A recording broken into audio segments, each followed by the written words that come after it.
गरबा सूरत आदमी इंसाबुदे अहमद अबू जहलो हम एक साबुदे आदमीरा आदमियत लाज़िमास औदे रागर बुना बाशद ही जमास। এই একটা প্লাস্টিকের মূর্তি লইয়া এই প্যান্ডেলের মধ্যে কেমন ওয়াজের নিয়ত, এরা বলে হেদায়েত চায়। প্লাস্টিকের একটা মাছ কিনছে, বেলুন কিনে ওয়াজে আসলে এতটা নোংরা হয়ে গেছে পরিবেশ। ওয়াজে আসছে বেলুন কিনছে, বউকা কি ওয়াজে গেলা কি আনলা, যে মোনাজাতে বেলুন কবুল হয়ে গেছে আর নাই। আচ্ছা ওয়াজ উপলক্ষে মার্কেট হবে কেন? যে একটা চায়ের দোকান থাকতে পারে, আতর টুপির দোকান থাকতে পারে, কোনো চিকিৎসার বিষয় থাকতে পারে, দুই একটা কাপড়ের দোকান থাকতে পারে, রুটির দোকান থাকতে পারে, মানুষ ক্ষুধা লাগলে একটু চা পান করলো, রুটি খেলো। সেখানে বেলুনের দোকান কেন, খেলনার দোকান কেন?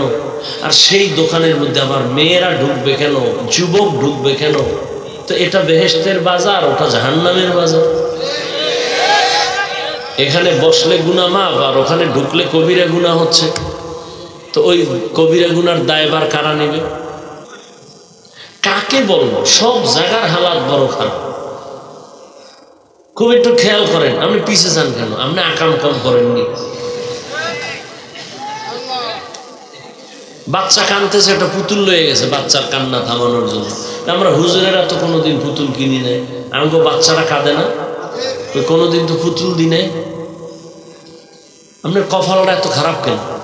কার অভিশাপ লয়ে দুনিয়াতে আসছে? দাবি করেন মুসলমান, বাপ দেখান মাস্তানি বুজুর্গ বাপ। অজে আসছে বেলুন কিনছে, বউকা কি অজে গেলা কি আনলা, যে মোনাজাতে বেলুন কবুল হয়ে গেছে আর নাই। আচ্ছা ওয়াজ উপলক্ষে মার্কেট হবে কেন? যে একটা চায়ের দোকান থাকতে পারে, আতর টুপির দোকান থাকতে পারে, কোনো চিকিৎসার বিষয় থাকতে পারে, দুই একটা কাপড়ের দোকান থাকতে পারে, রুটির দোকান থাকতে পারে, মানুষ ক্ষুধা লাগলে একটু চা পান করলো, রুটি খেলো।